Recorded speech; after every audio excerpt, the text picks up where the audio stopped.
Olá, família, como vocês estão? Sim, a minha voz está a coisa mais horrível do planeta Terra. Eu peço mil desculpas, mas eu já estava protelando as gravações justamente por causa da minha voz. Faz uma semana, na verdade, que eu tô assim e a minha voz não volta ao normal. Então, teremos que ir assim, deste jeito mesmo, mil desculpas. Mas foquem na maquiagem e foquem na história e esqueçam esse fato, tá? Como estamos no mês, né, de novembro e eu falei que eu ia fazer makes especiais de Novembro Azul, hoje também iremos fazer maquiagem em tons de azul. E a história de hoje é da Carla e do Paul. Eles são mais conhecidos pelo apelido de Ken e Barbie, psicopatas. Então fiquem aí que a história realmente é bizarra.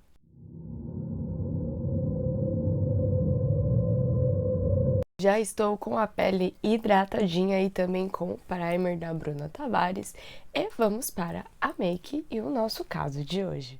Carla Homolka nasceu no dia 4 de maio de 1970 no Canadá. Vou começar pelo corretivo, o Studio Finish da MAC, tá? E vou passar como sempre na nossa pálpebra. Carla é filha de Dorothy e Karel Homolka. E ao todo, na real, o casal teve 3 filhos e a Carla é a filha mais velha. Vamos começar com a sombra conhecidíssima da MAC para vocês, aquela minha prata. E a Carla, gente, ela sempre gostou muito de animais. Por esse motivo, acabou trabalhando em uma clínica veterinária já quando ela era adolescente. Essa sombrinha a gente vai usar em toda a pálpebra móvel, tá? No ano de 1987, quando a Carla tinha 17 anos, ela acabou conhecendo o Paul. Vou entrar com essa paletinha da Louis Sansi Frenetic, todo tons de azul. E eu vou usar agora o mais clarinho para fazer o côncavo. Bom, na época, o Paul ele tinha 23 anos e já veio de um lar absurdamente conturbado. A família era ultra desestruturada e o Paul cresceu presenciando a sua mãe ser agredida rotineiramente pelo seu pai. No ano de 1975, inclusive, o patriarca da família, né, o pai de Paul, foi acusado de abusar da própria filha. Vou entrar com um tom de amarelo, sim, iremos usar. E é dessa paletinha da Ruby Rose Rainbow, tá? São várias sombrinhas. Entre os anos de 1987 até mais ou menos 1990, estava ocorrendo uma onda de violência em garotas, né, na localidade ali de Ontário, no Canadá. Essas vítimas tinham por volta de 15 e 22 anos, só que nenhuma dessas vítimas foram fatais. Porém, o nível de violência era absurdo. 130 homens, incluindo o Paul, chegaram a ser investigados pela polícia. Paul, inclusive, chegou a ser interrogado de fato, mas acabou sendo liberado por falta de provas, né, concretas. Inclusive, uma ex-namorada do Paul chegou a denunciá-lo por ameaça, violência e abuso, só que a investigação jamais foi adiante. Foi dito que o Paul, na verdade, ele é fruto de um caso extraconjugal que a sua mãe teve com um ex-namorado. Só que o Paul acabou sendo registrado como filho legítimo, né, do casal. E foi falado que o Paul até então não sabia de nada. Agora eu vou misturar 2 tonzinhos de azul. Vou usar essas 2 paletas, basicamente elas serão a minha base, tá? Da maquiagem do olho. Eu vou usar esse mais escuro e esse aqui mais cintilante. E vou marcar aqui, ó, esse fundinho do olho. Só que o que rolou? Com supostamente mais ou menos 16 anos, o Paul teria brigado com a sua mãe. E aí sim ela teria dito ao Paul que ele não era filho, né, do pai dele. E foi a partir dessa informação que o Paul se tornou extremamente violento, tanto verbalmente como fisicamente, com o sexo feminino. E aí eu vou retornar com o Prata no cantinho interno. Voltando à relação da Carla e do Paul, a relação deles era baseada em muita violência e abuso. Só que era meio que recíproco, sabe? Não é que exatamente a Carla era uma vítima do Paul. Os dois estavam bem ali juntinhos nessa maldade. Com um pincelzinho língua de gato, a gente vai colocar um limite aqui na sombra e na sobrancelha. E aí vamos começar com a bizarrice, né? O Paul, ele abusava de outras meninas com o consentimento da Carla. A Homolka, que é a Carla, eu acho que é assim que pronuncia o sobrenome dela, se tiver errado, me perdoe. Ela idolatrava o Paul, ela realmente tinha obsessão nele. Só que, na verdade, o Paul, ele estava muito interessado na irmã da Carla, a Tammy. E por que esse interesse do Paul na Tammy? Porque ela era virgem, coisa que a Carla, a essa altura, que ele conheceu, né, ela, namorada, não era. A Tammy, na época, tinha 15 anos e o surto começa com... O Paul pediu a Carla a virgindade de sua cunhada. Isso porque na cabeça dele ele tinha que ser compensado pela sua namorada não ter sido virgem quando ele a conheceu. Vou fazer o delineado e já volto. Não terminamos o olho ainda, tá? Eu vou fazer bastante coisa, mas eu preciso ir para a pele primeiro. Foi no dia 23 de dezembro de 1990 que Carla e Paul passaram de todos os limites. Foi nesse dia que eles decidiram concretizar a maior vontade que o Paul estava, né, no momento, que era a irmã da Carla. A família Homolka estava fazendo uma comemoração de Natal. E lembra que eu falei pra vocês que o Paul tinha pedido a virgindade da irmã da Carla e nananã? Pois é, a Carla ofereceu a virgindade da própria irmã de presente de Natal para o Paul. Por isso que eu falo, vocês ficam impressionados com a maldade do ser humano, gente? Quem tem limite é município. Começou que a família, depois dessa comemoração, dessa noite, foi todo mundo dormir, claramente. E lembra que eu falei... Nossa, tem sombras até aqui, gente.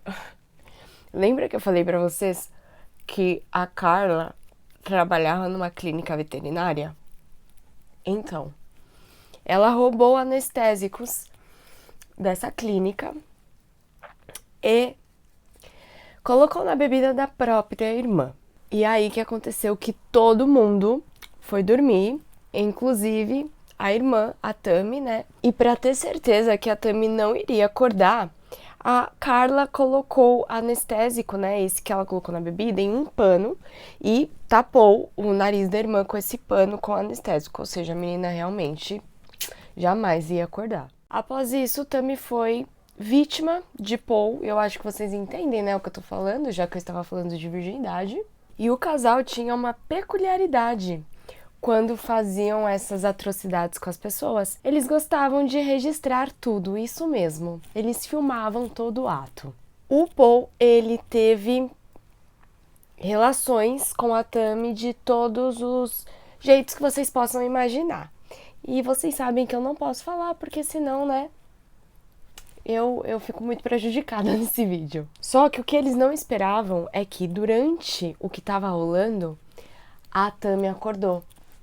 Só que ela acordou engasgando com o vômito dela. E ela teve uma parada, né, respiratória e cardíaca e acabou vindo a falecer. Antes deles chamarem o socorro, né, fazerem qualquer coisa, eles levaram a Tammy para o quarto dela. Por quê? Porque para fazer tudo isso, eles levaram ela até o porão da casa. Então aí eles devolveram a Tammy já sem vida pro quarto dela e aí sim acionaram o socorro. Vou entrar com esse pozinho banana, tá? Da mesma marca da paleta.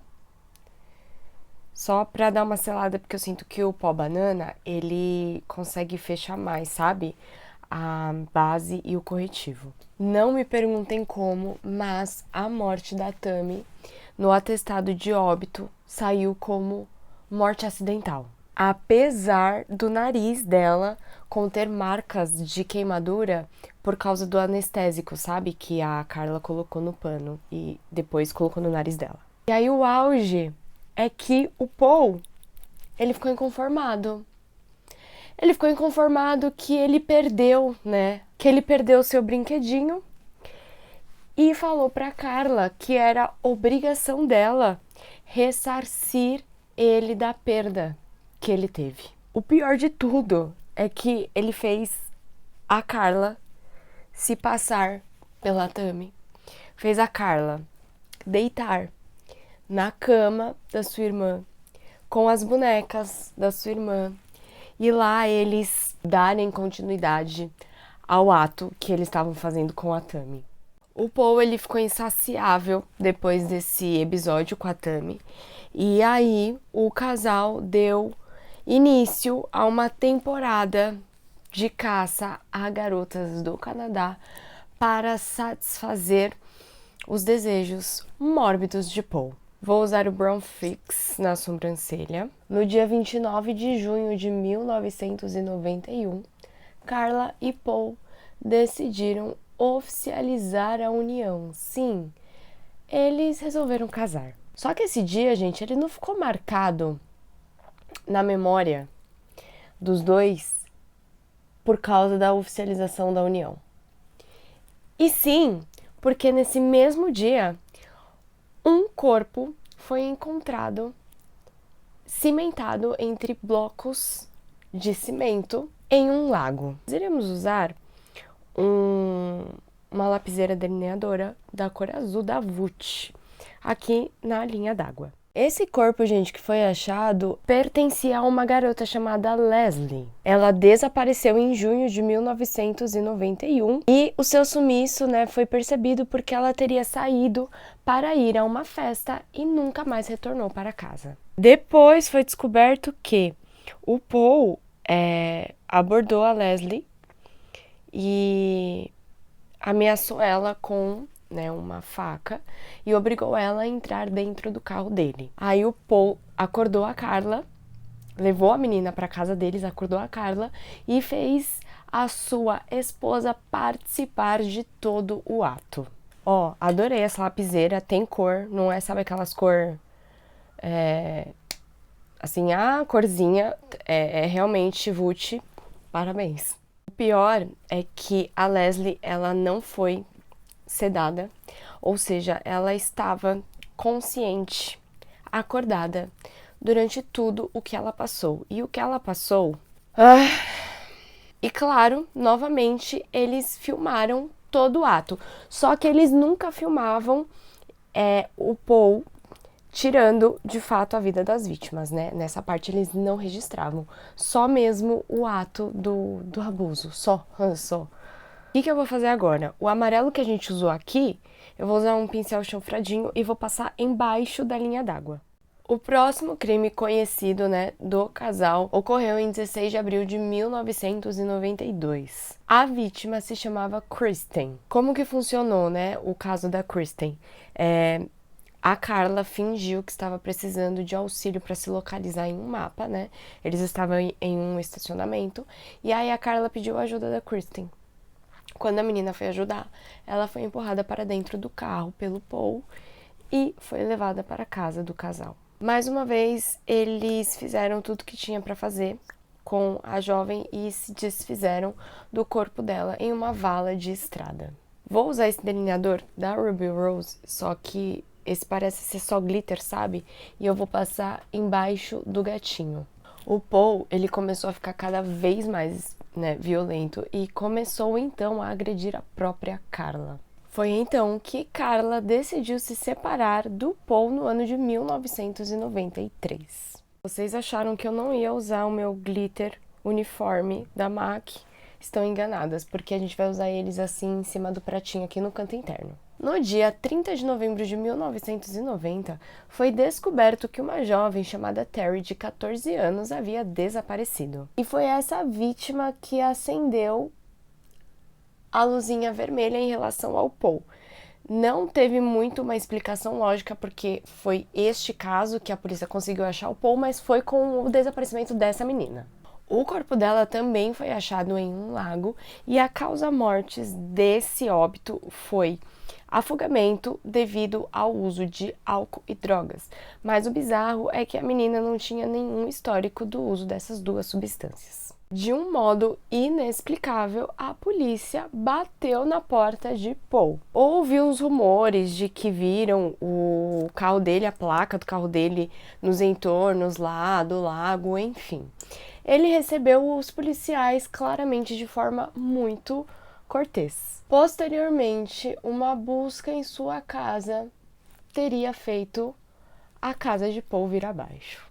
A polícia, nessa busca, na casa do Paul, achou muitas provas, de cada crime que o Paul e Carla cometeram em conjunto. Além de muitos livros e filmes com teor de violência e maiores de 18. Ainda no ano de 1993, um retrato de Paul começou a circular pelo país. Vou usar o contorno dessa paletinha aqui da Urban Decay, chama Naked Flushed. E óbvio que o retrato falado, ninguém sabia que era o Paul, mas era extremamente idêntico ao Paul. E aí ele foi reconhecido, denunciado e preso. Quando ele foi preso, foi feito um teste, de DNA com ele, comparando o que foi encontrado nas vítimas e, óbvio, que o material era compatível. Irei usar um blush aqui da MAC que chama Like Me, Love Me. Bom, a Carla percebeu que o negócio ia ficar bem feio. E aí ela foi bem rapidinha em tomar providências. Ela foi atrás de um advogado, contratou ele para esse advogado fazer um acordo para ela depor contra o Paul e, consequentemente, pegar uma pena baixa. Nesse depoimento, a Carla disse que era extremamente manipulada pelo Paul e que ele chegava até a colocar uma coleira nela. Vou pegar um pouquinho do blush da paleta do contorno, da Naked, porque é mais fechado, e vou passar por cima desse mesmo. Vou usar o mesmo iluminador da paleta da Naked que eu mostrei pra vocês. E nesse acordo, a Carla conseguiu puxar apenas 12 anos de cadeia. Logicamente, em troca de cooperação. Sem pegar mais blush, vou passar aqui por cima. Não dá pra eu descer o dedo, Aliás, a não ser que você queira, porque o olho já é bem chamativo. Então, a pele fica em segundo plano. Só vou passar um brilhinho na boca. Esse é o Lip Glowy Balm da Mari Saad. Tô me sentindo tão atropelada, gente, que pra eu ficar decente assim, só eu nascendo de novo, de tão ruim que eu tô hoje. Bom, o julgamento do Paul aconteceu no ano de 1995, 2 anos após ele ter sido preso. O bizarro é que na revista que fizeram na casa do Paul, não acharam essas fitas. E o motivo veio a ser muito claro, por quê? Foi descoberto que o advogado do Paul, na época, após a revista da polícia na casa, foi e recolheu os vídeos, que tinham filmado todo o crime do casal, que ficava escondido no teto, assim, da casa. E só descobriram que o advogado fez isso porque as conversas do Paul e do advogado eram gravadas. Foi então que as fitas foram solicitadas pelas autoridades e o advogado renunciou ao caso. As fitas foram exibidas no julgamento para os jurados, só que quem estava assistindo o julgamento só pôde ouvir. E era perceptível, pelo áudio, ouvir as vítimas gritando diante de tudo que o casal estava fazendo com elas. A Carla depôs como testemunha de acusação, obviamente, e falou que foi muito judiada pelo Paul de diversas maneiras, que infelizmente eu não vou poder descrever para vocês, senão o YouTube derruba meu vídeo. Mas assim, eram coisas bem degradantes. O Paul tentou se retirar da cena do crime, coisa que era impossível, mas ok, porque ele falou que quem fazia tudo era a Carla e que ele não estava nem presente quando tudo estava acontecendo. Tipo, eles tinham a fita, tinha a voz do Paul na fita, mas ele não estava no crime. E é claro que com as fitas ficou bem evidente que a Carla não era tão inocente como ela falava. Inclusive, em uma dessas fitas foi muito perceptível ouvir a Carla dizendo que teve muito prazer em ver a própria irmã sendo vítima do Paul. Ele ficou calmo, né, o Paul, durante todo o julgamento e posteriormente confessou sim todos os abusos e os crimes. Ele teria que ficar 25 anos preso antes de poder recorrer à condicional. O advogado que pegou as fitas, né, que eram provas do crime, ele foi levado a julgamento por obstrução à justiça, mas não foi condenado. Após o julgamento, as fitas foram destruídas por ordem judicial. O grande problema também nesse caso todo foi que o acordo que a Carla firmou, né, com as autoridades de 12 anos de prisão em troca de cooperação foi realizado antes das fitas virem a público. E assim, ficou um sentimento muito de impunidade, tanto para a família das vítimas, como acho que para todo mundo, né? Porque 12 anos perto do que ela fez foi absolutamente nada, era como se fosse 12 horas de prisão. Paul acabou sendo condenado à prisão perpétua e a Carla, no ano de 2005, já estava livre, leve e solta. Hoje em dia, a Carla Homolka trocou seu nome. Ela é conhecida por Leana Tail, eu acho que é assim que se fala. É casada e possui 2 filhos. Paul permanece em uma prisão em Kingston, na cidade de Ontário, no Canadá. Gente, cada vez que eu vou vir trazer um caso aqui pra vocês, a gente vai ficar mais impactado porque parece que um consegue ser pior que o outro. Eu espero do fundo do meu coração que vocês tenham gostado. Me perdoem imensamente pela voz, mas ou eu fazia com a voz assim ou eu não gravava e não dava mais para deixar vocês sem vídeo. Então me desculpem, mas não deixem de deixar o seu like pelo meu esforço, por favor. Muito obrigada se você ficou comigo até o final. Como eu já falei, não esqueçam de deixar o like. Caso você não seja inscrito, se inscreva aqui embaixo e nos recomende para todo mundo que você sabe que gosta do universo do Operandi. Chama geral para a nossa comunidade True Crime. Caso role um upgrade aí da sua parte com o canal, compartilhe os nossos vídeos. Eu fico por aqui, mais uma vez, muito, muito, muito obrigada pela sua companhia. Um enorme beijo, um grande abraço e se cuidem!